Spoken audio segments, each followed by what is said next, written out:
Water and energy are critical, interconnected systems. Both issues are important to address in order to achieve meaningful economic growth and higher standards of living. Subject matter experts, such as those from MWH Global, participated in the Energy Africa Conference held at the Colorado School of Mines.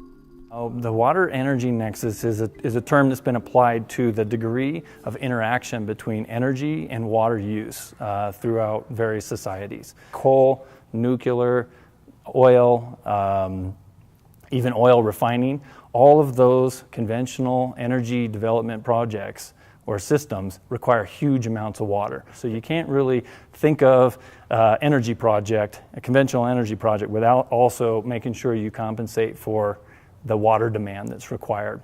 When it comes to developing infrastructure, water and energy are equally important for a thriving economy, and that's what we see throughout the world. The availability of energy enables economic growth. The availability of water enables economic growth. Both are priced as commodities, yet both are entitlements politically for many people. Water is free.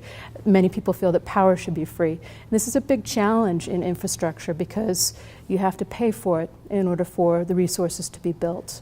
And so there's this constant struggle between the financing and the development of these resources. As you move further away from energy and toward water, if you start thinking about water production, water extraction from ground, water treatment systems, and then water pumping and delivery systems all require huge amounts of energy. So that's sort of the counter to the energy with needing water. This is now water needs energy. That's the nexus of them being so interrelated. You can't think of a water treatment plant project without also looking at the demands it takes to pump and move and treat that water. The reality is that in developing infrastructure, it's often much more expensive to rehabilitate, restore, or repair existing infrastructure than it is to build something new from scratch.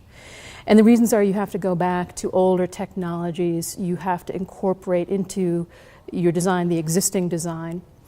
Whereas if you're starting with a new technology, often it's less expensive. It's greenfield, so you don't have to worry about existing infrastructure. Obviously, you have to keep the environmental and social very high.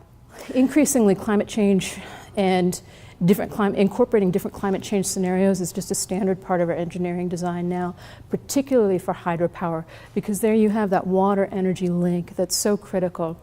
So we look at 50, 100-year projections for water availability for any region in which we're doing business, and we do those projections to understand how water availability might shift, how the climate might shift in such a way that will impact the project, and we adjust our design accordingly. Rural energy projects are being developed all over the place where they can take photovoltaics and solar systems to actually power small wellheads and distribute water in a fashion in rural communities, because that's the difficulty, is that if there's not power, it's hard to make water distributed through those rural areas.